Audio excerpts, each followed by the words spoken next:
Fables and Parables. Bajki I przypowieści. 1779. By Ignacy Krasicki. 1735–1801. Is a work in a long international tradition of fable writing that reaches back to antiquity. They have been described as being, quote, like LaFontaine's fables, amongst the best ever written, while in color they are distinctly original, because Polish, quote, they are, according to Czesław Miłosz, the most durable among Krasicki's poems. Quote, characteristics, emulating the fables of the ancient Greek Aesop, the Macedonian Roman Phaedrus, the Polish Bayonet of Lublin, and the Frenchman Jean de LaFontaine, and anticipating Russia's Ivan Krylov. The Pole Krasicki populates his fables with anthropomorphized animals, plants, inanimate objects, and forces of nature, in epigrammatic expressions of a skeptical, ironic view of the world. That view is informed by Krasicki's observations of human nature and of national and international politics in his day, including the predicament of the expiring Polish-Lithuanian Commonwealth. Just 7 years earlier, 1772, the Commonwealth had experienced the first of 3 partitions that would, by 1795, totally expunge the Commonwealth from the political map of Europe. The Polish-Lithuanian Commonwealth would fall victim to the aggression of 3 powerful neighbors, much as in Krasicki's fable of the Lamb and the Wolves. The lamb falls prey to the 2 wolves. The first partition had rendered Krasicki, an intimate of Poland's last king, Stanislaw August Poniatowski, involuntarily a subject of the partition's instigator, Prussia's King Frederick II. The Great. Krasicki would, unlike Frederick, survive to witness the final dismemberment of the Commonwealth. Krasicki's parables, e.g., A Buzz and Tire, The Blind Man and the Lame, quote, Son and Father, The Farmer, Child and Father, The Master and His Dog, The King and the Scribes, and The Drunkard, do not, by definition, employ the anthropomorphization that characterizes the fables. Instead, his parables point elegant moral lessons drawn from more quotidian human life. Krasicki's, writes Czesław Miłosz, is a world where the strong win and the weak lose in a sort of immutable order. Reason is exalted as the human equivalent of animal strength. The clever survive, the stupid perish. Quote, Miłosz writes, poetry for Krasicki was a more concise and elegant prose, and originality of subject had no importance. Thus, he borrowed the subjects of his fables from the enormous body of fabular literature, starting with Aesop and finishing with his own French contemporaries. He also borrowed from the earlier French fabulist, LaFontaine, especially in his New Fables, published posthumously in 1802. But whatever he took was always completely transformed. His extreme conciseness is best seen if one counts the number of words in the original author's version and compares it to that of Krasicki's on the same subject. The pleasure, for the poet, as well as for the reader, is probably due to the compression of a whole story, sometimes even a novella, into a few lines. And among Krasicki's best fables are those which comprise only one quatrain, where the author's pen moves in one rush toward the final point. The fables and parables are written as 13-syllable lines, in couplets that rhyme RBB. They range in length from 2 to 18 lines.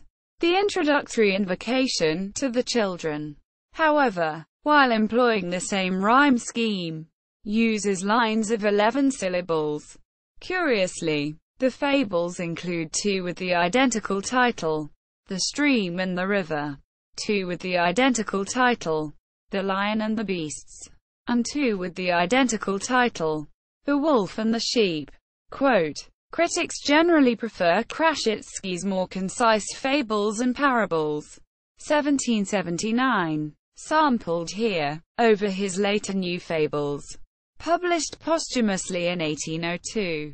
This is consistent with Krasicki's own dictum in On Versification and Versifiers that a fable should be brief, clear and, so far as possible, preserve the truth. Quote, in the same treatise, Krasicki explains that a fable is a story commonly ascribed to animals, that people who read it might take instruction from the animals. Example: a speech. It originated in Eastern lands where supreme governance reposed in the hands of autocrats. Thus, when it was feared to proclaim the truth openly, simulacra were employed in fables so that, if only in this way, the truth might be agreeable alike to the ruled and to the rulers.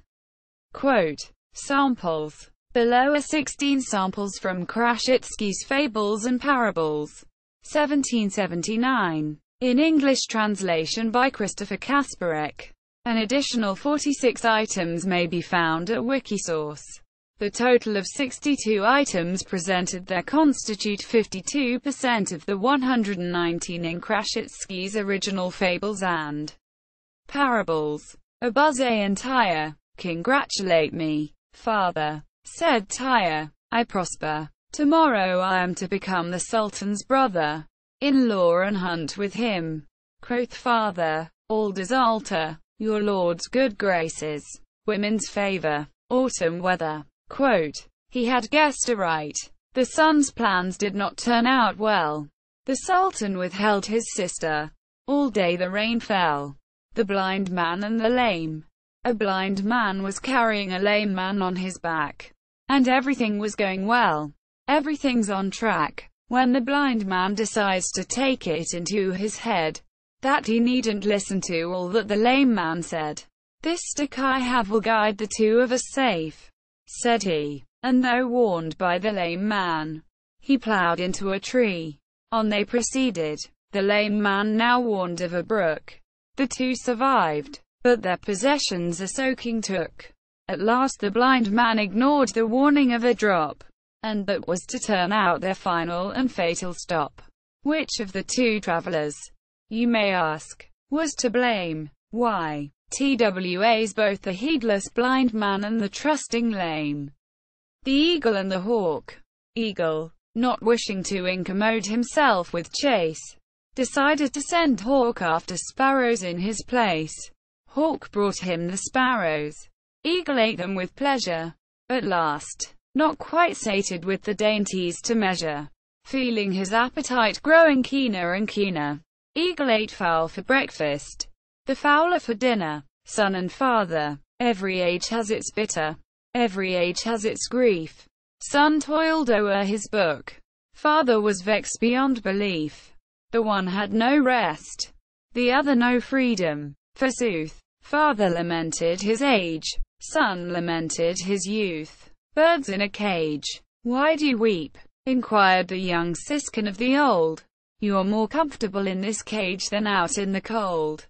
Quote, you were born caged, said the elder. This was your morrow. I was free. Now I'm caged. Hence the cause of my sorrow. Quote, the little fish and the pike.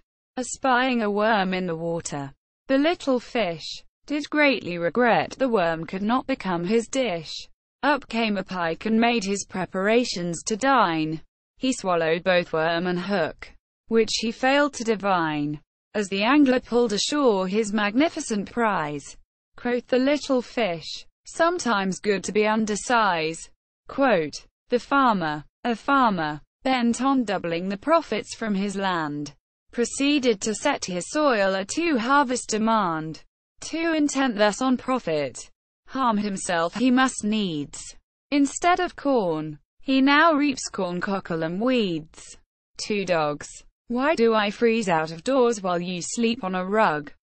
Quote, inquired the bobtail mongrel of the fat, sleek pug. I have run of the house, and you the run of a chain. Quote, the pug replied, because you serve, while I entertain. Quote, The master and his dog.